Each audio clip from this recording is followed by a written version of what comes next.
Ils sont là, ils sont avec nous. Cissé Sekou, bonsoir. Bonsoir. Bienvenue sur notre plateau. C'est pas toujours qu'on vous reçoit, hein, donc aujourd'hui, voilà, c'est un plateau spécial. Vous voyez, nous sommes 4 et nous avons seulement que des internationaux footballeurs. Nous sommes très heureux de vous recevoir.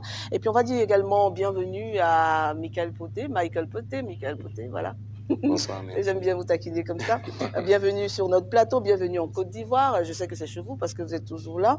Donc, avec vous, on va parler des éléphants de Côte d'Ivoire, des éliminatoires, sinon des matchs amicaux qui vont se tenir, mais aussi du Bénin qui est dans le seul groupe qui n'est pas encore qualifié.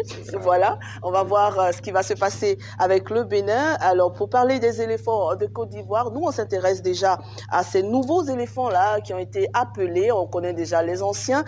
Patrick Baumel a appelé 24 éléphants et parmi eux, 6 sont là pour la première fois. Un rajeunissement, une envie de voir d'autres talents s'exprimer, une volonté de casser avec le classique, avec les cadres. Si c'est que vous savez très bien de quoi nous parlons.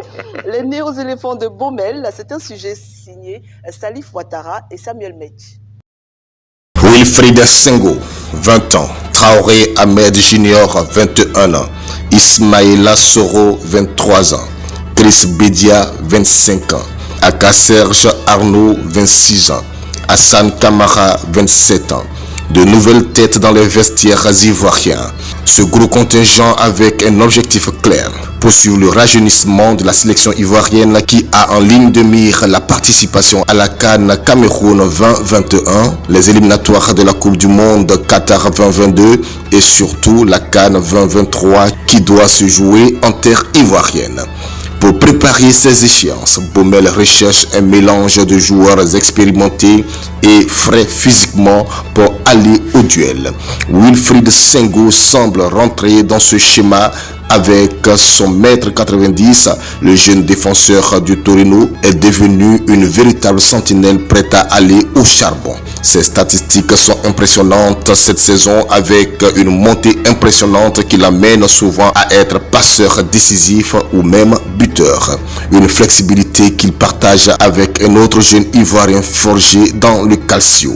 Le milieu offensif de Sassuolo, Traoré Ahmed Junior, fait également sensation cette saison avec une rapidité balle au pied déconcertante pour ses adversaires, de quoi amener au milieu du terrain ivoirien. Objectif également recherché avec la convocation du latéral gauche Hassan Kamara de l'OGC Nice, des milieux défensifs Ismaïla Soro de Celtic Glasgow et Daka Serge Arnaud de El Gouna FC. En plus de l'attaquant de Manchester, travail offensif colossal, il est devenu un des maillons essentiels d'Omar Daf, entraîneur principal du club. Voilà, messieurs, nous avons donc les éléphants de Côte d'Ivoire. On va voir la composition de tous ces joueurs-là qui vont représenter la Côte d'Ivoire. On y va. On va commenter cette composition déjà avec vous, Begré Yago. Kadi, on peut avoir, s'il vous plaît, la composition des éléphants de Côte d'Ivoire afin de pouvoir voir en dehors de ces nouveaux-là. Voilà, nous avons déjà dans les buts Bowo et Badra. Oui. Et ensuite, on voit Serge Aurier, oui, le capitaine qui est là. De Blonam. Oui. On a Willy Brody qui vient de faire son entrée sur le rock des Boss. On a Eric Bailly.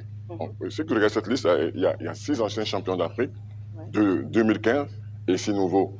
Donc l'entraîneur veut voir d'autres, c'est normal, c'est une panoplie de joueurs. Il faut rajeunir, mais en douceur, et cette liste, ça nous le fait dire, quoi.